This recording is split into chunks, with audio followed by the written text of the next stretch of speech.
Time is up if you were thinking of filling Sly James' shoes as our next Kansas City mayor. The filing deadline was this week. We look at who's in and who's out. It's official, the campaign is now underway, just days after saying he's calling it quits. One Kansan after another declares they're interested in becoming your next senator. 17 local police officers disciplined for incompetence and for failing our kids. But why are they still on the job? And what now? Is the groundbreaking on our new look KCI being pushed back again? Week in Review is made possible through the generous support of Dave and Jamie Cummings, Bob and Marlise Gorley, Smithfield Foods, Haas and Wilkerson Insurance, the Courtney S. Turner Charitable Trust, John H. Mize and Bank of America N.A. co-trustees, and by viewers like you. Thank you. Welcome everyone, I'm Nick Haynes. We are rolling up our sleeves, ready to connect the dots on the local news of the week with our top panel of journalists. The former White House correspondent for the Wall Street Journal, now the head of the Kansas City Star editorial board, Colleen Nelson. From 41 Action News, reporter Stephen Dial. And fresh from covering the latest twists and turns at KCI, 41 Action News reporter Kat Reed. And political analyst and Star columnist and editorial writer Dave Helling. Time is now up if you were thinking about becoming the next mayor of Kansas City, Missouri. The filing deadline closed on Tuesday for the candidates wanting to succeed Sly James as the city's top elected official. Were there new, fresh and unexpected faces throwing their hat in the ring at the last moment? You bet. How about maverick transit activist Clay Chastain? And were there candidates who decided to drop out? You bet on that too. Former radio station executive Rita Berry ending her quest to be your mayor. She's now endorsing Councilman Scott Wagner. Guess what? I am teaming up with this guy right here. It is time for us to bring it home, Kansas City.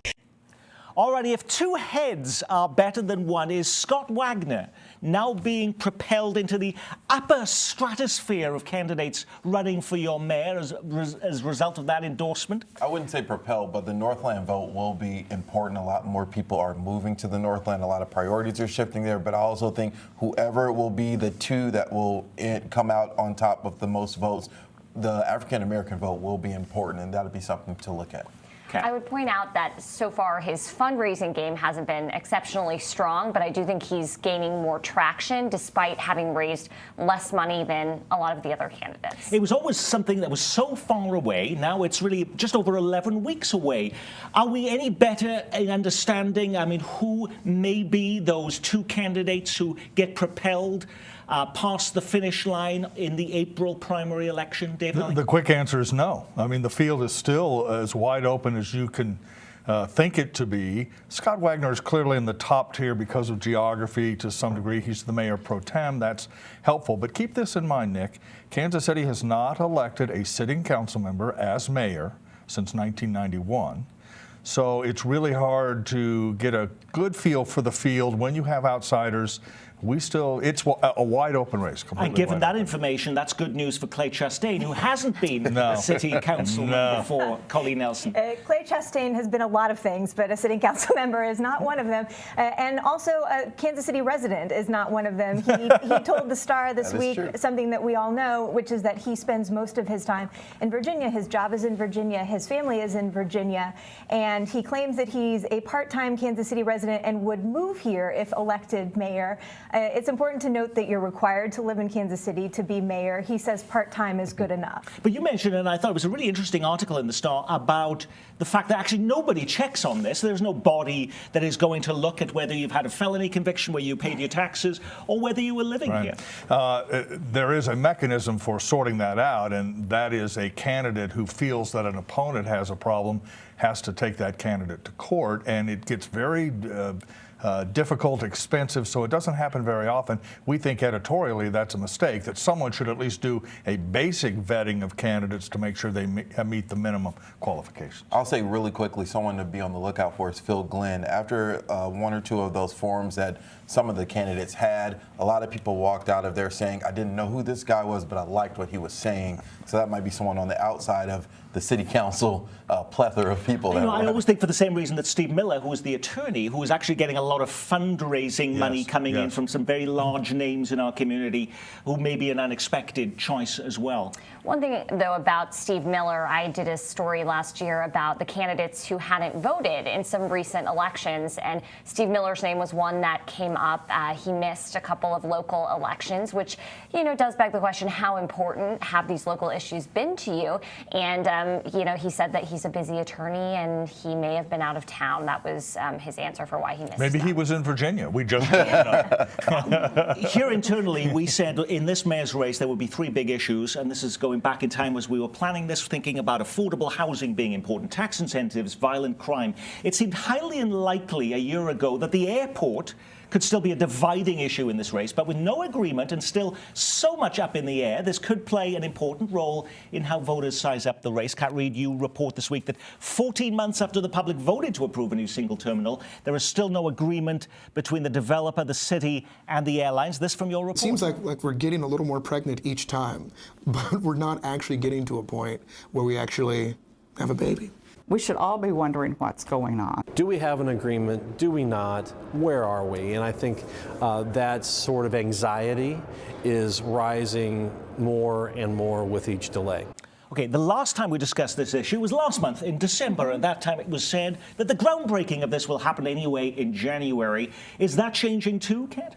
Most likely. As several council members have said, at this point, if you just look at the calendar for City Council, who still has to vote on the ordinance for this terminal, it's highly unlikely that they would be able to break ground in January. As for what the stumbling block is with the airlines, there's a lot of speculation as to what that could be. Southwest tells me they're still doing due diligence. You hear that phrase quite a bit. Councilwoman Teresa Lohr tells me her gut feeling is that the price is too high and they're not signing on. So it's a lot of speculation and a lot of frustration that they haven't heard exactly from the airlines. Why has this not been signed yet? Is there something happening here in Kansas City that is different than in other cities that also build big airports? But these are complicated, huge productions that involve lots of agencies, Dave. Yeah, and we have a story today, Nick, that says, yes, other cities, Seattle, New Orleans, some other places have had longer than expected airport projects in their communities. So this isn't completely unusual, but a 14-month delay creates a political vacuum into which rumor, innuendo, criticism, concern, and facts all get dumped into a big pot, and it's hard to know what's going on. We need to hear from the airlines. A year ago, they said repeatedly, we need this now. They didn't want to delay the vote past November because we need a new airport in Kansas City. And here we are 14, 15 months later, and the airlines appear to be the major stumbling block, and yet they're largely silent on why that is, what their concerns are. If they think it's too expensive, they ought to say so, and they ought to say so publicly so that the price can be adjusted. We haven't heard from them. 2 things. I'm thinking about the political implications from this, of how, when you mentioned crime and affordable housing and things like that, a lot of these people on council are running for mayor. It'd be interesting to see which ones try to latch on to the airport and make it their baby. Kat did some really good reporting. I think she got the soundbite of the week with, where's the baby? We're waiting on the baby.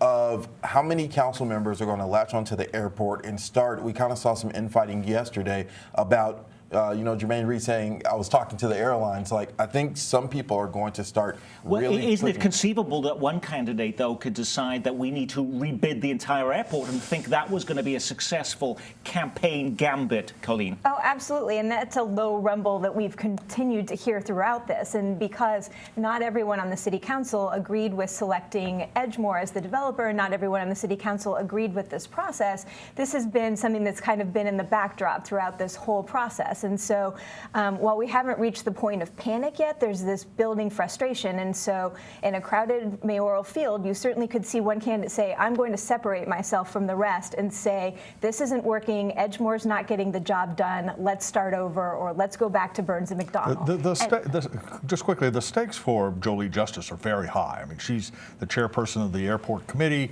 She's most closely aligned with the airport project. She needs to bring this home quickly, or her mayoral ambitions will be damaged.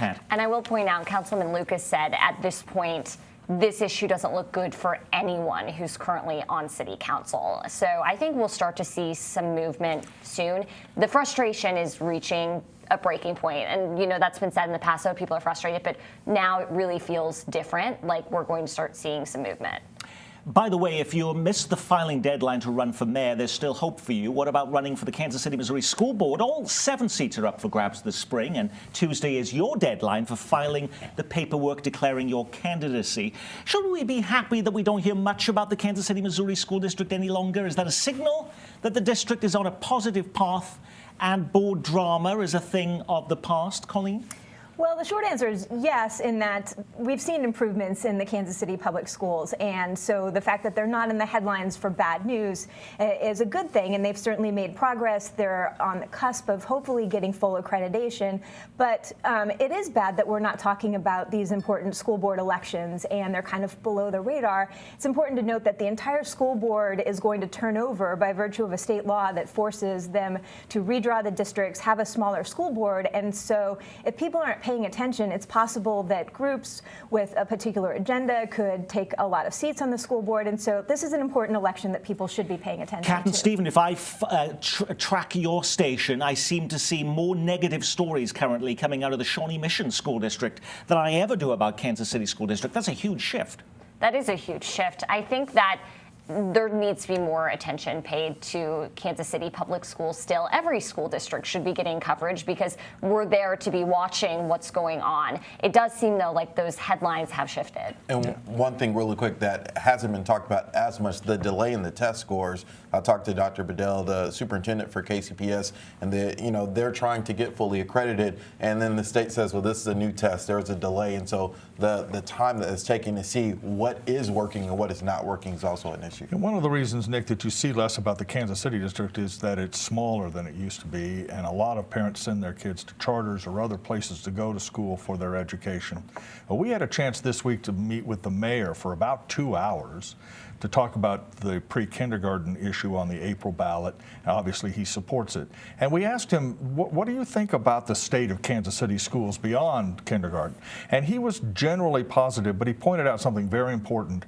All the benefits, or most of the benefits from any pre-K program will disappear unless you have quality education from kindergarten forward through high school, and that there really needs to be a focus on that too. And to the extent we take our eyes off of that ball, all of the efforts we're making on the front end may fall short of what people want them to be. Last week, it was breaking news while we were actually hosting this program. I am announcing I will serve the remainder of this term as your senator, fighting for Kansas in these troubled times. However, I will not be a candidate in 2020 for a 5th Senate term. Now the campaign officially underway to replace Kansas Senator Pat Roberts in Washington. One of the newest and youngest political names in statewide office in Kansas has announced he will run for the seat. Jake LaTurner, 30 years old and the state treasurer. Also declaring his interest is former Republican candidate for governor and Chris Kobach running mate Wink Hartman, and Kansas Senate President Susan Wagle, who announces an exploratory committee. They're all Republicans. Barry Grissom, by the way, a Democrat and former U.S. attorney for Kansas, already expressed an interest in running. Still no word, though, from some of the higher profile names like former Governor Jeff Collier and Secretary of State Mike Pompeo at this time. Now, Jeff Collier did say this week, Nick, that he's taking a serious look at it. Brian Lowry of our Washington Bureau put out a list the other day of all the would-be candidates on the Republican side, and it exceeded Twitter's limit for characters. I mean, it's easier to talk about the people who aren't running. I think the early thought was the Republicans would try their best to clear the field, to limit it to 2 or 3 major candidates in a primary. That's 20th century political thinking. It's clear now, to me anyway, that Republican after Republican thinks, hey, this is a once-in-a-lifetime shot. I'm going to throw my name into the ring. So expect a very large, very crowded field. No one has the power to get people in or out of the races. I think this story will go on. I thought it was interesting with Jake LaTurner, 30 years old. He's not incredibly well known, but is in statewide office in Kansas. But he makes the decision about the border wall being a very important part of his campaign. Is that going to be a litmus test for these Republican candidates as we look at the Senate race? I think it will be a part. Jake LaTurner, and I asked him, you're 30 years old, you served in the Kansas legislature, you've only been treasurer for a year and a half, asked that Holly question of climbing ladders. And he says that he believes, in his words, that he's trying to ride this millennial wave of young people A lot of young people came into Congress, this new Congress, but he's already coming out very conservative, saying that he's conservative, talking about the wall. I think he's preparing to distance himself from possible candidates like Chris Kobach, who are more conservative. Colleen, I never quite understood why Pat Roberts decided when he did to announce his decision to step down at the end of his term. We have a lot of other senators and Congress people looking at whether they're going to run again, and they said they'll wait until the end of the year. Why did he make this decision 2 years out of before he would be facing the voters? Well, it certainly was becoming clear that this was going to be a never-ending narrative, that he was going to face this question pretty much every day, and it was going to make it hard for him to get much of anything done during his last 2 years in office. And so by answering the question now, it allows him to actually try to get some things done. And also, it's helpful to the Kansas Republican Party. If he already knows that he's not going to run for another term at age 84, it's helpful to give people a chance to put together their campaign committees, raise some money. And so, I mean, I think he did right by the party and also gave himself some breathing room to do some work. We also saw in that video Susan Wagle, the Senate president, who has an interesting backstory. She's a breast cancer survivor, and one of her big issues was the fact that almost all of the new life of women coming to Washington have all been on the Democratic side. Where are the conservative women? Yeah, and there are only 13 conservative women compared to 89 for the Democrats. So there is a big difference there. And she, has kind of been known as a hardline conservative and is also someone who said that she would support the wall. So I think it's interesting, kind of some of her rhetoric coming into this race. And why is it then that these are all very conservative Republicans who've said, hey, I'm interested in this? Well, because I think there'll be a fight for the conservative vote and the conservative money right out of the chute. There's always what they call a money primary, Nick, where people sort of show whether they're viable or not by how much cash they can put in the bank. And I think there's an effort by some conservatives to say, hey, I'm the conservative guy against whatever moderates might run. But Pat Roberts is old news. Let's talk about Jerry Moran in 2022. Will he run again? You can talk to people who will tell you that Jerry Moran is unhappy in Washington and may not seek re-election. If that's the case, then an argument might be made to some of these candidates to not run for the Roberts seat, but wait for Moran to back away. And so the pressure's going to grow on Jerry Moran to make his intentions known fairly quickly, too. Pat Roberts and Jerry Moran are old news. What we really want to know now is Greg Orman going to get into one of these races? That is the latest. Or Milton Wolf. Okay. Come on in, the water's fine. All righty. Last week on the program, we dissected the local impact of the partial federal shutdown, now heading into its fourth week. KCPT viewer Haley from Overland Park writes, if federal employees are missing paychecks, should now members of Congress miss their paychecks too? I'm assuming, though, they're still being paid, Colleen. They are. Haley raises a really good question. Members of Congress are still being paid. Some members of Congress are saying, I'm not going to accept my paycheck, or I'm going to take my paycheck and donate it to charity. Steve Watkins, who was recently elected to represent the 2nd District in Kansas, has said he won't accept his paycheck.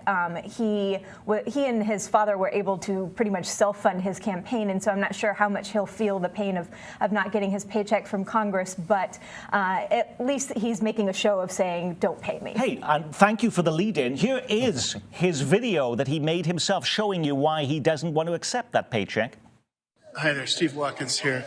The partial government shutdown affects too many Kansans. My problem with it is that we as congressmen get paid, but you don't. I'm not okay with that, and so I'm requesting to leadership that if you don't get paid, I don't. Well, Stephen Dial, is Watkins winning accolades and newfound respect for his sacrifice? I would say no. The shutdown is something that is a recurring thing. A lot of lawmakers do it. He did it on the first day of Congress, which might have set him apart from some people now, day 20, 21, saying it. But I think it's just been done before. Now, with no paycheck Friday, federal workers here in our town began holding a rally across the street from the IRS building downtown. D.C. can't get on the same page. Why are we the collateral damage? I have bills due, and they're not going to stop because the government is shut down. You see the little bug in the corner of 41 Action News where we got that video footage of those protesting.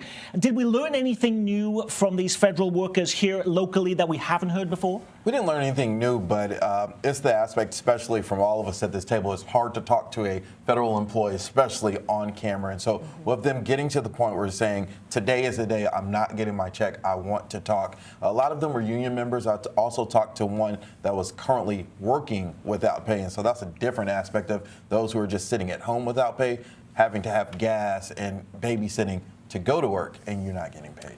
I think just the unbelievable thing about the shutdown is the impacts, the effects are just made known every single day. And you learn a new thing that you didn't even think about being impacted. That is, for instance, I interviewed some victims in some plaintiffs in some cases that are civil cases, and everything is being delayed there because a lot of those attorneys are not, essential. So they're furloughed. So it's just got this ripple impact that is unbelievable.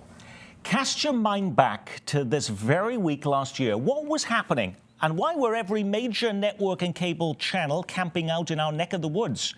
Have you put it together yet? Well, let me jog your memory.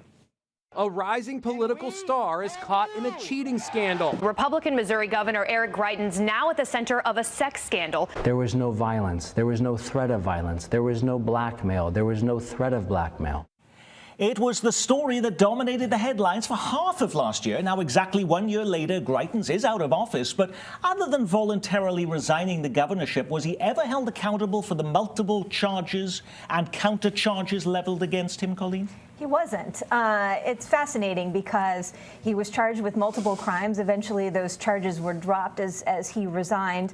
A bipartisan legislative committee launched an investigation. They released a 2,100-page report on New Year's Eve, and they said that they hoped the investigations would continue, but the Missouri Ethics Commission or other state agencies need to pick up the ball and run with it. And so at this point, he really hasn't suffered repercussions. And what the legislative committee found and what prosecutors found was very damning in terms of evidence of a sexual assault, basically saying his political committee was a criminal enterprise, and there haven't been repercussions for those But things. he did lose his reputation, and that certainly cost him, and the office itself, which he was forced to sort of leave at that moment in time. But what is he doing now, Dave Helling? Do we know? No. In fact, I've chatted with some folks down in Missouri, and they're not clear on that at all, except he's sort of living at home. Some people believe that he is thinking about a comeback politically, either in Missouri or other states. But he has not certainly come forward in any public way that would make you believe that.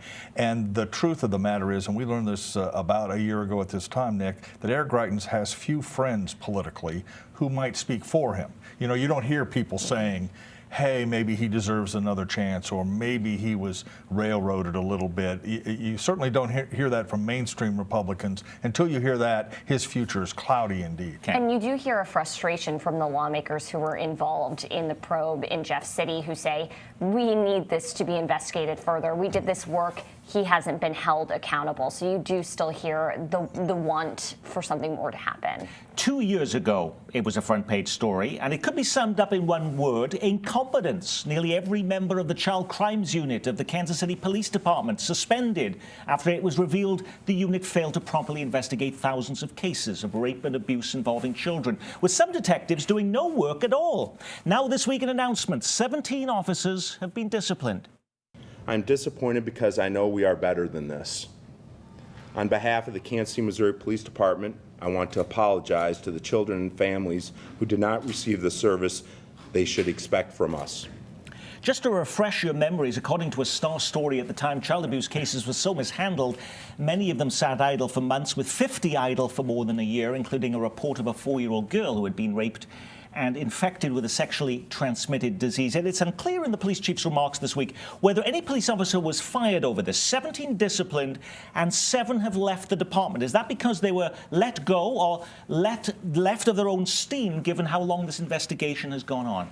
The truth is we don't really know, and the Star did push on this, that the excuse was we can't tell you because it's a personnel matter, and Star reporters said, well, it's actually not in the law that you cannot tell us their identities and what exactly happened. They talked about a lot of people, supervisors, higher-ups within the police department. No one mentioned in it was the police chief at that time, Darrell Forte.